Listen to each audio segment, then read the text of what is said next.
Ernakulam cent Mary's ബസിലിക്കയിൽ നിന്നും തിരുവോസ്തികൾ മാറ്റിയ സംഭവത്തിൽ കൂടുതൽ വിശദാംശങ്ങൾ പങ്കുവയ്ക്കുവാൻ ഫാദർ ആന്റണി പുതുവേലി തന്നെ നമ്മോടൊപ്പം ചേരുകയാണ്. അച്ഛ, എന്താണ് യഥാർത്ഥത്തിൽ സംഭവിച്ചത്? യഥാർത്ഥത്തിൽ ഇപ്പോൾ സാമൂഹ്യ മാധ്യമങ്ങളിൽ പ്രചരിപ്പിച്ചു വരുന്നത് പോലെയല്ല.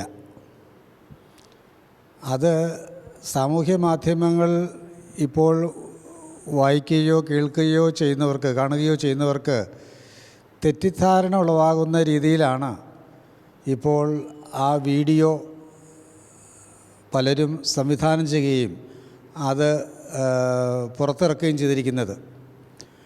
അതിന് വ്യക്തമായ ചില ലക്ഷ്യങ്ങൾ അവർക്കുണ്ട്. മോൺസിഞ്ഞോർ ആൻ്റണി നരികുളമാണ് ബസിലിക്കയുടെ വികാരി.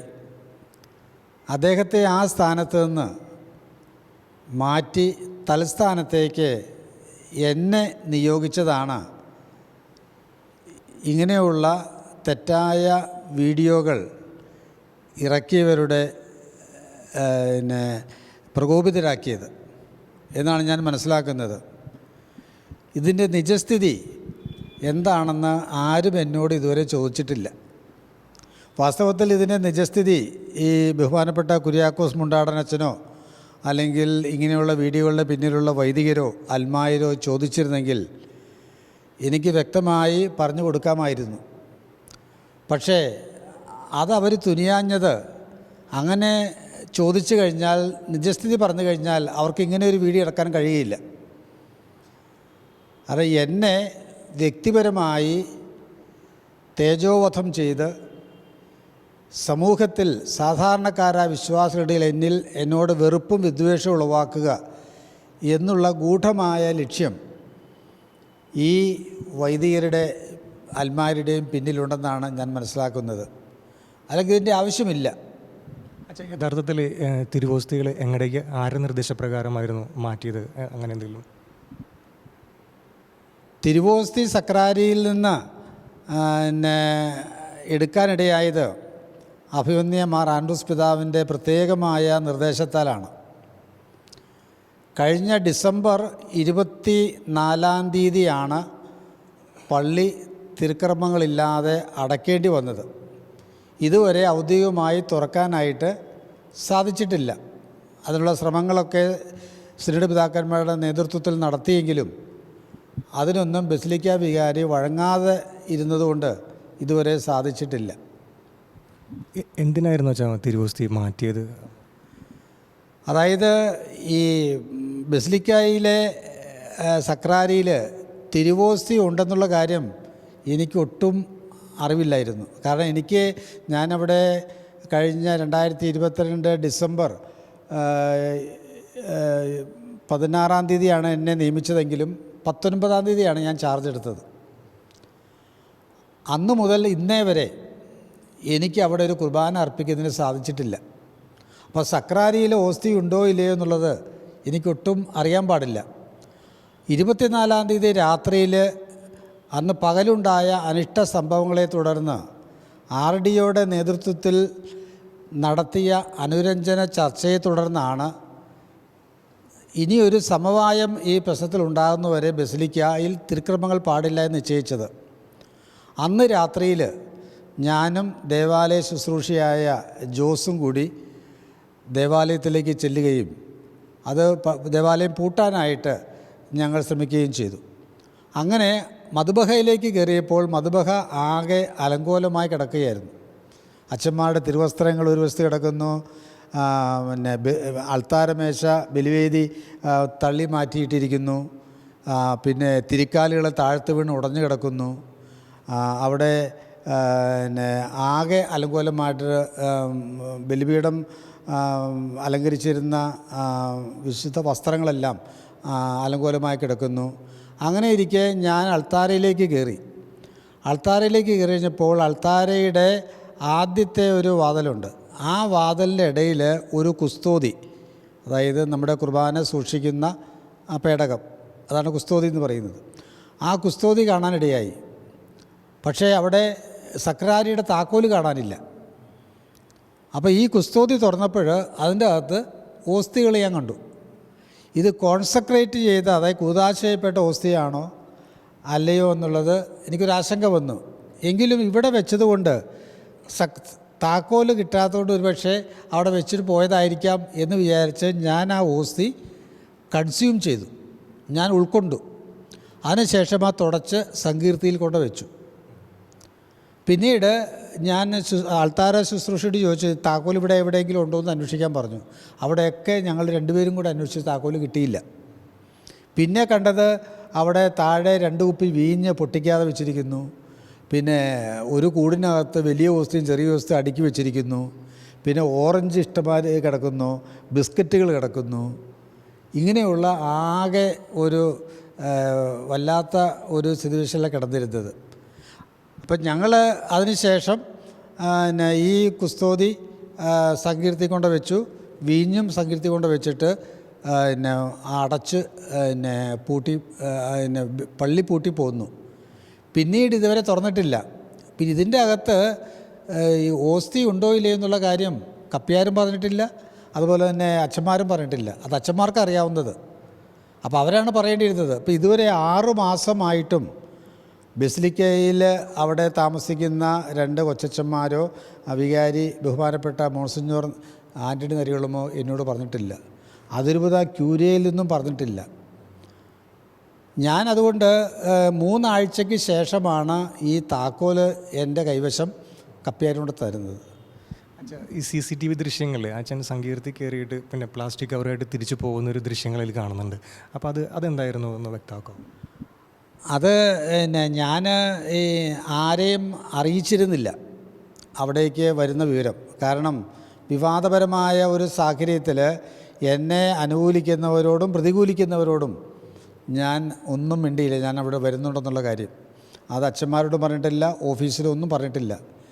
ഞാൻ ഈ മെയ് 27-ാം തീയതി, അതിന് മുമ്പ് അഭിമന്യ പിതാവിൻ്റെ നിർദ്ദേശപ്രകാരം എനിക്ക് അന്ന് സൗകര്യം കിട്ടിയതുകൊണ്ട് ഞാനവിടെ ഉച്ചയ്ക്ക് 2 മണി കഴിഞ്ഞപ്പോൾ 2:10 അവിടെ ചെന്നു. ഓഫീസിൽ ചെന്നപ്പോൾ ഓഫീസിലുള്ള സ്റ്റാഫുകളോടും അവിടെ മറ്റ് ക്ലീനിങ് ജോലികളിൽ ഏർപ്പെട്ട സ്ത്രീകളൊക്കെ ഉണ്ടായിരുന്നു. അവരുടെ സാന്നിധ്യം ഞാൻ പറഞ്ഞു, ഞാൻ വന്നിരിക്കുന്നത് സക്രാരിയിൽ ഓസ്തി ഉണ്ടെങ്കിൽ ഇത്രയും നാളായില്ലേ, അതുകൊണ്ട് പിതാവിൻ്റെ നിർദ്ദേശപ്രകാരം ഞാൻ എടുത്ത് പോകാനായിട്ട് വന്നതാണ്. അപ്പോൾ അവിടെ ഓഫീസിൻ്റെ ചാർജുള്ള CMC സന്യാസത്തിൽപ്പെട്ട ഒരു സിസ്റ്ററുണ്ട്. ആ സിസ്റ്റർ ഉണ്ടോയെന്ന് നോക്കിയപ്പോൾ സിസ്റ്റർ മഠത്തിലേക്ക് പോയിരിക്കുകയാണ്, വന്നിട്ടില്ല. ആ സിസ്റ്ററേയും കൂട്ടി പള്ളിയിലേക്ക് പോകാനാണ് ഞാൻ ഉദ്ദേശിച്ചത്. അപ്പോൾ അവിടെ ചിലപ്പോൾ സിസ്റ്റർ വരാൻ താമസിക്കുമെന്നറിഞ്ഞതുകൊണ്ട് ഞാൻ ഉടനെ ഇനി കൂടുതൽ ആളുകൾ അറിഞ്ഞ് ചിലപ്പോൾ എന്നെ തടഞ്ഞെന്ന് വരാം. അതുകൊണ്ട് അത് സംഭവിക്കാതെ ഞാൻ പെട്ടെന്ന് ഓഫീസിൽക്കാരെല്ലാവരും അറിയിച്ചു. ഓഫീസിൽ അറിയിച്ചത് ഞാനിതിൻ്റെ അവിടെ തിരുവോസ്തി ഉണ്ടെങ്കിൽ എടുത്തുകൊണ്ട് പോകാൻ വന്നതാണെന്നും ഞാൻ എടുത്തുകൊണ്ട് പോയ ശേഷം നിങ്ങൾ നരികുളം അച്ഛനെ അറിയിക്കണമെന്നും പറഞ്ഞിരുന്നു. അങ്ങനെ നരികുളം അച്ഛനെ അറിയിച്ചിട്ടുണ്ടാകും. അങ്ങനെയാണല്ലോ അവർ CCTV ദൃശ്യങ്ങൾ എടുക്കാനിടയായത്. അങ്ങനെ ഞാൻ അവിടെ വന്നു, തുറന്നു. ഞാൻ പുറകുവശത്തോട് കയറിയെന്നൊക്കെ ഞാൻ പള്ളിയുടെ വാതിലിൻ്റെ താക്കോല് അതാണ് ഉള്ളത്. ഞാൻ ഓഫീസിൽ നിന്നാണ് വരുന്നത്. ഓഫീസിലുള്ളവരെ അറിയിച്ച് ആയിട്ടാണ് ഞാനിങ്ങോട്ട് വന്നത്. അങ്ങനെ കയറി എൻ്റെ കയ്യിൽ ഒരു തുണിസഞ്ചിയാണ്, പ്ലാസ്റ്റിക് കിറ്റല്ല, ഒരു തുണിസഞ്ചിയാണ്, ചുവന്നതായിരുന്നു മാത്രമേ ഉള്ളൂ, തുണിസഞ്ചിയായിരുന്നു. ആ തുണിസഞ്ചി കൊണ്ടാണ് ഞാൻ അൾത്താരയിലേക്ക് കയറിയത്. ഊറാറ ഉണ്ടായിരുന്നില്ല. അത് ശരിയാണ്. കാരണം ഇപ്പോൾ 6 മാസത്തിലധികമായിട്ട് അവിടെ ഇരിക്കുന്നതാണ്. ഈ സമയം കൊണ്ട് അതിന് പൂപ്പൽ പിടിച്ചിട്ടുണ്ടാവും. അല്ലാതെ ഭക്ഷ്യയോഗ്യമല്ലാത്ത ഒരവസ്ഥ വന്നിരിക്കും. അങ്ങനെ ഭക്ഷ്യയോഗ്യമല്ലാത്ത ഒരവസ്ഥയിൽ തിരുവോസ്തിയിൽ യേശുവിൻ്റെ സാന്നിധ്യം ഉണ്ടെന്ന് കത്തോലിക്ക സഭ പഠിപ്പിക്കുന്നില്ല. കാരണം യേശു അപ്പത്തിൻ്റെ രൂപത്തിലേക്ക് വന്നത് നമ്മുടെ ശരീരത്തിൻ്റെയും രക്തത്തിൻ്റെയും ഭാഗമാകാനാണ് വന്നത്. പക്ഷേ നമുക്ക് യേശുവിൻ്റെ ശരീരം അപ്പത്തിൻ്റെ രൂപത്തിൽ ഉൾക്കൊള്ളാൻ കഴിഞ്ഞാലല്ലേ അത് പറ്റുള്ളൂ. ഉൾക്കൊള്ളാൻ കഴിയാത്ത ഒരവസ്ഥയിൽ പൂപ്പൽ പിടിച്ചാണെങ്കിൽ നമ്മളാരും ഭക്ഷിക്കുകയില്ല. അപ്പോൾ അങ്ങനെയുള്ള ഒരു ഓസ്തിയിൽ യേശുവിൻ്റെ സാന്നിധ്യം ഉണ്ടാവില്ല. 6 മാസത്തിൽ അധികമായി. ഇപ്പോൾ ഇന്നേക്ക് 6 മാസം കഴിഞ്ഞ് 12 ദിവസമായി പള്ളി അടഞ്ഞു കിടക്കാൻ തുടങ്ങിയിട്ട്. അങ്ങനെ ഞാൻ വന്ന് സക്രാരി തുറന്ന് ഇപ്പോൾ അവിടെ 2 കുസ്തോതി, അതായത് വിശുദ്ധ കുർബാന സൂക്ഷിക്കുന്ന 2 കുസ്തോതി, അതിൻ്റെ അകത്ത് പകുതിയോളം, ഓരോന്നിൻ്റെയും പകുതിയോളം ഓസ്തി ഉണ്ടായിരുന്നു. പിന്നെ അരളിക്കായ്ക്കകത്ത് വെക്കുന്ന ചന്ദ്രക്കല ഓസ്തി, വലിയ ഓസ്തി ഉണ്ടായിരുന്നു. ആ വലിയ ഓസ്തി പിന്നെ ഇത് മൂന്നും കൂടി ഒന്നിച്ച് കൊണ്ടുപോകാൻ എനിക്ക് പാടാണല്ലോ. ഞാനിതെല്ലാം എൻ്റെ കൊണ്ടുവന്ന സഞ്ചിയിലാക്കി. ആ സഞ്ചിയിലാക്കി പിന്നെ ഞാൻ പുറത്തേക്കിറങ്ങി പിന്നെ വാതിൽ പൂട്ടി ആരോടും സംസാരിക്കാൻ നിന്നില്ല. ഞാൻ എൻ്റെ കാറിൽ കയറി ഞാൻ പിതാവ് പറഞ്ഞതുപോലെ അച്ഛൻ താമസിക്കുന്ന സ്ഥലത്തേക്ക് കൊണ്ടുപോവുക, അവിടെ വെച്ച് സഭയുടെ അനുശാസിക്കുന്ന നിയമപ്രകാരം അത് ഡിസ്പോസ് ചെയ്യുക എന്നാണ് എന്നോട് പറഞ്ഞത്. അത് നോക്കി പിന്നെ ഇപ്പം ഞാൻ താമസിക്കുന്ന തൃക്കാക്കരയിലുള്ള വിജോ ഭവൻ പ്രീസ്റ്റ് ഹോമിൽ കൊണ്ടുവന്നു. അവിടെയുള്ളവരാരോടും ഞാൻ പറഞ്ഞില്ല. എൻ്റെ മുറി കൊണ്ടുവന്ന് ഞാൻ സഞ്ചിയിൽ നിന്നെടുത്ത് മേശപ്പുറത്ത് അതിൻ്റെ ഫോട്ടോ എടുത്തു. അത് പിന്നെ തുറന്നും തുറക്കാതെയും 2 ഫോട്ടോ എടുത്തു. ആ ഫോട്ടോ അപ്പം തന്നെ പിതാവിനെ ഞാൻ അയച്ചു കൊടുത്തു. ആൻഡ്രൂസ് പിതാവിന് അയച്ചു കൊടുത്തിട്ട് ഞാൻ അവിടെ നടന്ന സംഭവങ്ങളെല്ലാം പിതാവിനെ ഫോണിലൂടെ അറിയിക്കുകയും ചെയ്തു. പിന്നെ ഈ ഫോട്ടോയുടെ ഒരു കോപ്പി ബസിലിക്കയിലെ അസിസ്റ്റൻ്റ് വികാരിയായ ഫാദർ ജിസ്മോനെ ഞാൻ അയച്ചു കൊടുത്തു. അദ്ദേഹത്തോട് പിന്നീട് ഞാൻ ഇതിനെക്കുറിച്ച് പറയുകയുണ്ടായി. അങ്ങനെ ഞാൻ മുറിയിൽ കൊണ്ടുവന്ന് ശേഷം അത് തുറന്ന് ഞാൻ തന്നെ ആ തിരുവോസ്തി എടുത്ത് ഒരു അത് പൂത്തിരിക്കുന്നതായിട്ട് കണ്ടു. അപ്പോൾ അത് ഞാൻ കടലാസിലാക്കി ഞാൻ തന്നെ കത്തിച്ച് കളയാനുണ്ടായത്. അപ്പോൾ ഇങ്ങനെ ഒരു കൂദാശ ചെയ്യപ്പെട്ട ഒരു ഓസ്തി അതിൻ്റെ ഭക്ഷ്യയോഗ്യത നഷ്ടപ്പെട്ട് കഴിഞ്ഞാൽ, അപ്പമാണെങ്കിലും അപ്പത്തിൻ്റെ ഉള്ള ആ ഭക്ഷ്യയോഗ്യതയുണ്ടല്ലോ, അതിൻ്റെ ഗുണവിശേഷങ്ങളുണ്ടല്ലോ അതിൻ്റെ ഗുണവിശേഷങ്ങൾ ഏതൊരു ഭക്ഷ്യപദാർത്ഥം പോലെ ആയിത്തീരുമല്ലോ. അങ്ങനെ തീർന്ന സാഹചര്യത്തിൽ സഭ ആദരവോടെ അതിനെ ഇല്ലായ്മ ചെയ്യണമെന്നുള്ളതാണ്. അതിന് 2 മാർഗ്ഗങ്ങളാണ്. ഒന്ന്, വെള്ളത്തിൽ ഇട്ട് അലിയിപ്പിച്ച് കളയാം.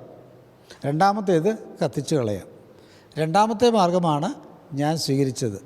അത് പിതാവിനോട് ഞാൻ പറയുകയും ചെയ്തു. അതാണ് യഥാർത്ഥത്തിൽ സംഭവിച്ചത്. ഞാൻ ഒരിക്കലും കുർബാനയെ അവഹേളിക്കുകയോ ഒന്നും ചെയ്തിട്ടില്ല. ഇതൊക്കെ ഇപ്പോഴത്തെ സാഹചര്യത്തിൽ എന്നെ മുൾമുനയിൽ നിർത്തേണ്ടത്, അല്ലെങ്കിൽ എനിക്കെതിരെ ആക്ഷേപങ്ങൾ ഉന്നയിച്ച് എന്നെ അപകീർത്തിപ്പെടുത്തി സാധാരണക്കാരായ ആളുകളുടെ വിശ്വാസത്തെ കൂടുതൽ ആശങ്കയിൽപ്പെടുത്തുന്ന രീതിയിൽ എൻ്റെ പ്രവൃത്തിയെ ചിത്രീകരിക്കേണ്ടത് ഈ വീഡിയോ ഇറക്കിയവരുടെ ലക്ഷ്യമായിരുന്നു. അപ്പോൾ അതുകൊണ്ട് അവർ പറയുന്ന രീതിയിലാണ് കാര്യങ്ങൾ നടന്നതെങ്കിൽ ഞാൻ ചെയ്തത് വലിയ അപരാധമായിട്ട് തോന്നും. ഇത് കേൾക്കുന്നവർക്കെല്ലാം ഞാൻ ഇത്ര ഒരു സഭയോട് കുർബാനയോട് സ്നേഹമില്ലാത്ത ഒരാളാണെന്നുള്ളത് പറയുന്നത്. ഞാനൊരു കത്തോലിക്ക വിശ്വാസിയാണോ എന്നാണ് ഒരു വീഡിയോക്കാരൻ ചോദിച്ചിരിക്കുന്നത്. അതൊരു കത്തോലിക്ക വിശ്വാസിയാണോ എന്നുള്ളതാണ്. 43 വർഷമാണ് ഞാനിപ്പോൾ പുരോഹിതനായിട്ട്. എൻ്റെ ജീവിതത്തിലെ ഏറ്റവും പരീക്ഷണം നിറഞ്ഞ ഒരു കാലഘട്ടത്തിലൂടെയാണ് ഞാൻ കടന്നു പോകുന്നത്. ഈ കാലഘട്ടത്തിൽ ഈ പ്രതിസന്ധികളിൽ പോലും എനിക്ക് സഭയോടും സഭാ നേതൃത്വത്തോടും ദൈവത്തോടും വിശ്വസ്തത പാലിക്കാൻ സാധിക്കുന്നതുകൊണ്ടാണ് ഈ പരീക്ഷണങ്ങളെല്ലാം എനിക്ക് അതിജീവിക്കാൻ സാധിക്കുന്നത്. അതിനുവേണ്ടി എന്തെല്ലാം എനിക്കെതിരെ പ്രകോപനം ഉണ്ടായാലും ഞാൻ അതിലൊന്നും ഭയപ്പെടുന്നില്ല. കാരണം ദൈവം എന്നോടൊപ്പമുണ്ട്. ദൈവം എന്നെ കുറ്റപ്പെടുത്താത്തത്തോളം കാലം ഞാൻ സുരക്ഷിതനാണ് ദൈവകാര്യങ്ങളിൽ എന്നുള്ള ചിന്തയാണ് എനിക്കുള്ളത്. അപ്പം അതുകൊണ്ട് എനിക്ക് ഭയപ്പാടില്ല. സംഭവിച്ച കാര്യങ്ങൾ ഇതാണ്. അല്ലാതെ വിശുദ്ധ കുർബാനയെ അനാദരിച്ചിട്ടില്ല. ഇപ്പോൾ നമുക്കറിയാമല്ലോ, ഈ ഓസ്തി ഞാൻ താമസിക്കുന്ന സ്ഥാപനത്തിൽ ഒരു പശുവോ അല്ലെങ്കിൽ ഒരു പൂച്ചയോ അല്ലെങ്കിൽ വേറെ പട്ടിയോ അതിനിട്ട് തിന്നാൻ കൊടുക്കുകയാണെങ്കിൽ, അത് അങ്ങനെ ഞാൻ ചെയ്യുകയാണെങ്കിൽ അത് ഞാൻ കാണിച്ച വലിയൊരു അപമര്യാദയായിരിക്കും. ഞാൻ അങ്ങനെയല്ല ചെയ്തത്. അതായത് സഭ അനുശാസിക്കുന്ന പ്രകാരമുള്ള മാർഗങ്ങളിലൂടെ തന്നെയാണ് ഈ ഭക്ഷ്യയോഗ്യമല്ലാത്ത, അതിൻ്റെ ക്വാളിറ്റി നഷ്ടപ്പെട്ട, ദൈവസാന്നിധ്യമില്ലാത്ത ഈ ഓസ്തിയെ ഞാൻ പിതാവിൻ്റെ നിർദ്ദേശപ്രകാരം ചെയ്തത്. അല്ലാതെ ഞാൻ ഒരിക്കലും കുർബാന എല്ലാ ദിവസവും ചൊല്ലുന്ന ഞാൻ എങ്ങനെയാണ് എനിക്ക് കുർബാനയെ അപകീർത്തിപ്പെടുത്താൻ സാധിക്കുക? കാരണം ഇപ്പോൾ ബഹുമാനപ്പെട്ട കുര്യാക്കോസ് മുണ്ടാടനച്ചൻ എനിക്കെതിരെ ഉന്നയിച്ച ആരോപണം എന്താണ്? അതായത് കഴിഞ്ഞ ഡിസംബർ മാസം 24-ാം തീയതി നടന്ന 23, 24 തീയതികളിൽ നടന്ന ഈ സംഭവവാസങ്ങളെല്ലാം നേതൃത്വം കൊടുത്തത് ഞാനാണെന്നാണ് പറയണത്. അതായത് കുർബാനയെ അവഹേളിക്കാൻ നേതൃത്വം കൊടുത്തത് ഞാനാണ്. കാരണം എന്നെ ബസിലിക്കയുടെ അഡ്മിനിസ്ട്രേറ്റർ നിയമിച്ചിരിക്കുകയാണ്. ഞാനാണ് അവിടുത്തെ അധികാരി എന്നുള്ള നിലയിലാണ് ഞാൻ അവിടെ വിശുദ്ധ കുർബാന അർപ്പിക്കാനെത്തിയത്. എന്നെ തടഞ്ഞത് അവരാണ്. എന്നെ തടഞ്ഞ് എൻ്റെ അനുമതി കൂടാതെ, എന്നെ അനുസരിക്കാതെ, എന്നെ ധിക്കരിച്ചുകൊണ്ട് അവർ കുർബാന ചെല്ലുകയും അത് എന്നെ പിറ്റേന്ന് 24-ാം തീയതി രാത്രി പാതിരാ കുർബാനയ്ക്ക് ഒന്നില്ലെങ്കിൽ ഞാൻ, അല്ലെങ്കിൽ ആൻഡ്രൂസ് പിതാവ്, അല്ലെങ്കിൽ ആലഞ്ചേരി പിതാവ്, ഇവരാരെങ്കിലും ആണെങ്കിലും അത് തടയുക എന്നുള്ള ലക്ഷ്യത്തോടെയാണ് ഈ കുർബാന ഒന്നിനു പിന്നാലെ ഒന്നായി ഇവരിങ്ങനെ ചൊല്ലിക്കൊണ്ടിരുന്നത്. അപ്പോൾ ഇവിടെ കുർബാനയെ അവഹേളിച്ചത് ആരാണ്? വൈദികരാണ്. കാരണം വൈദികർക്ക് ഒരു നിയോഗമില്ല. അവരുടെ നിയോഗം തെറ്റായ നിയോഗമാണ്. എന്താണ്? ഈ കുർബാനയെ ഒരു സമരമാർഗമായി സ്വീകരിച്ചുകൊണ്ട്, പ്രതിഷേധ മാർഗമായി സ്വീകരിച്ചുകൊണ്ട്, ആ കുർബാനയെ അവഹേളിച്ചുകൊണ്ട് അവരുടെ കാര്യം നേടിയെടുക്കുക. ദൈവഹിതപ്രകാരമല്ലാതെ ബലിയർപ്പണത്തെ, കർത്താവിൻ്റെ പരിശുദ്ധമായ ബലിയെ ഈ രീതിയിൽ അവഹേളിച്ചുകൊണ്ട് പ്രതിഷേധത്തിനുള്ള ഒരു മാർഗമായി സ്വീകരിച്ചുകൊണ്ട് കുർബാന അർപ്പിച്ച വൈദികരാണ് കുറ്റക്കാർ. അതുകൊണ്ടാണല്ലോ നമ്മുടെ സൂസൈപാക്യം പിതാവിൻ്റെ കമ്മീഷനും അഭിവന്യമാർ ആൻഡ്രൂസ് താഴത്ത് പിതാവ് നിയോഗിച്ച ഫാദർ ജോർജ് തെക്കേക്കർ കൺവീനറായിട്ടുള്ള കമ്മീഷനുമൊക്കെ ഈ അന്ന് നടന്ന സംഭവങ്ങളെക്കുറിച്ച് അന്വേഷിച്ച് റിപ്പോർട്ട് വത്തിക്കാനിൽ കൊടുത്തിട്ടുണ്ട്. ആൻഡ്രൂസ് പിതാവിന് കിട്ടിയിട്ടുണ്ട്. അപ്പോൾ അതിൽ ഈ 32 വൈദികർ, അതായത് ഈ കുർബാന അർപ്പിച്ച വൈദികർ മദ്ബഹയും ഡെസക്രേറ്റ് ചെയ്തു എന്നുള്ളതും കുർബാന അവഹേളിച്ചു എന്നുള്ളത് സ്പഷ്ടമാണ്. അതുകൊണ്ടാണ് ഇനി ഇപ്പോൾ പിതാവ് ഇന്നാൾ മൗണ്ട് സെൻറ്റ് തോമസിൽ ഈ സെനഡ് കൂടിക്കൊണ്ടിരിക്കുമ്പോൾ ജൂൺ 14-ാം തീയതി ഞങ്ങളെല്ലാവരും വിളിച്ചു വിട്ട്, എന്നെയും പ്രോട്ടോസിഞ്ചലുസായ വർഗീസ് പൊട്ടയ്ക്കൽ, ബസിലിക്ക വികാരി, അവിടുത്തെ 2 കൈക്കാരന്മാരെ വിളിച്ചു വിട്ട് ബിഷപ്സിൻ്റെ ഒരു കമ്മീഷൻ ഞങ്ങളെ ഇവിടെ ബസിലിക്ക തുറക്കുന്നതിനെക്കുറിച്ച് ചർച്ചയുണ്ടായി. ആ ചർച്ചയിൽ പിതാവ് പറഞ്ഞു, ബസിലിക്ക ദേവാലയം ഇനി തുറക്കുമ്പോൾ അത് വെഞ്ചരിക്കണം. 2 കാരണങ്ങളാണ്. ഒന്ന്, ഈ വൈദികർ നിയോഗമില്ലാതെ കുർബാനയെ പ്രതിഷേധ മാർഗമായി സ്വീകരിച്ചതുകൊണ്ട് ആ ബലിപീഠവും മദ്ബഹയും കുർബാനയൊക്കെ അവഹേളിതമായി. രണ്ടാമത്തേത്, ഈ അച്ഛന്മാരുടെ പ്രവൃത്തിയിൽ മനംനൊന്ത് അൾത്താരയിലേക്ക് ആവേശത്തോടെ കയറി ബലിപീഠം നീക്കിയതും ആ ബലിപീഠം ഡെസക്രേറ്റ് ചെയ്യുന്നതിനിടയായി എന്ന് പറഞ്ഞു. ആ 2 കാരണത്താൽ ഇത് വെഞ്ചരിക്കണമെന്ന് പറഞ്ഞു. അന്നത്തെ യോഗത്തിന് ശേഷം ബഹുമാനപ്പെട്ട മോൺസിഞ്ഞോർ ആൻ്റണി നരുകുളത്തെ ഞാൻ ഈ ഫോട്ടോ കാണിച്ചു കൊടുത്തു. അതായത് ഞാനവിടെ വന്ന് ഈ തിരുവോസ്തി എടുത്തതെന്ന് പറയുന്നുണ്ടല്ലോ, ആ തിരുവോസ്തി കാണിച്ചു. അത് കണ്ടപ്പോഴത്തേന് അദ്ദേഹം പറഞ്ഞു, ഇതിന് പൂപ്പൽ പറ്റി തുടങ്ങിയല്ലോ എന്ന് അദ്ദേഹം പറയുകയും ചെയ്തു. അപ്പോൾ ഞാൻ പറഞ്ഞു, ബസിലിക്ക നമ്മൾ തുറക്കുകയാണെങ്കിൽ ഈ താക്കോലും ഇതൊക്കെ ഞാൻ അവിടെ എത്തിക്കാം എന്ന് അദ്ദേഹത്തോട് പറയുകയും ചെയ്തതാണ്. എന്നിട്ടാണ് എനിക്കെതിരെ ഈ രീതിയിലൊക്കെ. അപ്പോൾ ഞാൻ അവിടെ ഓഫീസിൽ ചെന്ന് അവരെ അറിയിക്കുകയും ഞാൻ എടുത്തുകൊണ്ട് പോയ ശേഷം മോൺസിഞ്ഞോർ ആൻ്റണി നരുകുളം അറിയിക്കണമെന്ന് പറയുകയും ചെയ്തു. അങ്ങനെ അവർ പറഞ്ഞിട്ടുണ്ട്. അതിന് വെളിച്ചത്തിലാണ് ഈ CCTV ദൃശ്യങ്ങൾ എടുത്തത്. അപ്പോൾ CCTV ദൃശ്യങ്ങൾ വെച്ചുകൊണ്ട് അവരുടെയൊക്കെ തോന്നുന്ന രീതിയിൽ വ്യാഖ്യാനിച്ച് എന്നെ ഒരു വെറുക്കപ്പെട്ട ഒരു മനുഷ്യനാക്കി സാധാരണ നിലയിൽ ചിത്രീകരിക്കുക എന്നുള്ള വളരെ മ്ലേച്ഛമായ ഒരു രീതിയാണ് ഇങ്ങനൊരു വീഡിയോ ഇപ്പോഴത്തെ സാഹചര്യത്തിൽ. ഇപ്പോൾ ഞാൻ തന്നെയാണല്ലോ വികാരിയായിട്ട് അവിടെ നിയമിതനായത്. അതൊരിക്കലും അവർക്ക് ഉൾക്കൊള്ളാവുന്നതിലധികമാണ്. അതുകൊണ്ടാണ് എന്നോട് ഇത്ര ശത്രുതാപരമായി പെരുമാറുന്നത്. പക്ഷേ ഞാൻ അതിലൊന്നും വിഷമിക്കുന്നില്ല. കാരണം ഞാൻ ചെയ്തത് തെറ്റാണെന്ന് എനിക്കത് എൻ്റെ മേലധികാരി പറഞ്ഞു. ഞാനത് അനുസരിച്ചു. ഞാനത് അദ്ദേഹം പറഞ്ഞതുപോലെ ഡിസ്പോസ് ചെയ്യുകയും ചെയ്തു.